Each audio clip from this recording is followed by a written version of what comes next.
Unrivaled got a big win with the addition of Sabrina Ionescu. As I've been talking about with Unrivaled, I think they are showing they mean business. The moves that they're making indicate they mean business. They get a media rights deal to obviously broadcast the games. They've gotten big sponsorships. They made that full court press for Caitlin Clark, which is what a serious organization would do when you have the possibility of getting Clark. Now, the problem for them has been that the players that are most desirable are also the players that need Unrivaled the least. And that has manifested itself in the fact that some of the biggest stars didn't commit, like Clark, like Asia Wilson. Kelsey Plum drops out, and they didn't have Sabrina Ionescu until now. Ionescu is going to Unrivaled. She will be part of the Phantom Club there, and she is getting what has been reported as a unique one-of-one sort of deal. This from the ESPN report. Signed a deal with Unrivaled that puts her in a category of her own. Look, Sabrina's more popular than the other players there. She sold more shoes than the other players there. We've seen that in the NBA with them wearing Sabrina's. But this is good for the league, and it also shows that it is a business because they're not worried about the feelings or anything like that. They're bringing in the biggest marquee name they can and paying the price to do so. That's what a business does.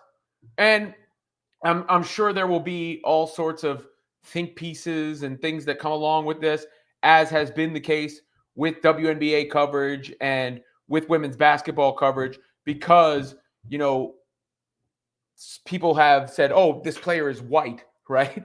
and therefore they're more popular and they have white privilege. And Sabrina Ionescu happens to fit that bill. I think so much of this is actually about positions, though, too. Like Sabrina shoots the three and she plays from deep, and she was in the All-Star shootout against Steph Curry. That raises her profile automatically. And what we've sort of seen recently in women's basketball is this evolution to a more guard-oriented style. And that hadn't been the case in the past. So much of the sport had been based on the bigs and the posts and all of that. If Asia was playing, she would have gotten a huge deal too, mind you. We've already seen, I don't believe the idea that she was going to get more than Caitlin Clark. I think that's insanity, but she would have gotten a big time deal, right? There's no questioning of that. But even with the players that were there, it was the co-founders who were the biggest names in Nafisa and Brianna Stewart, and neither one of them are guards. Arike, probably the flashiest game of the players that were already there. But the biggest name, aside from Clark and Asia, who wasn't signed, was Sabrina Ionescu. So they went after the biggest name.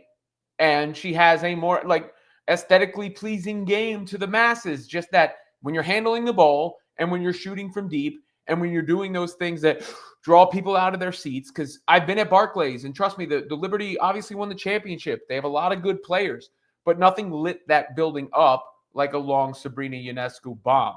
So I'm interested to see the reaction to this because, look, all of the women there are getting compensated more than they were in the WNBA, essentially. And there's equity stake involved like that. And the mission, as I've said, is to allow players to play here rather than go overseas. And again, that's more appealing in some ways to the players who don't make as much than it is to the players who already have the big endorsement deals, already have, their pockets lined and the like. But when one deal is different than the others, you know how the things have worked with this soft W coverage. But makes sense. Makes sense for Sabrina. Makes sense for Unrivaled. And what makes dollars makes sense.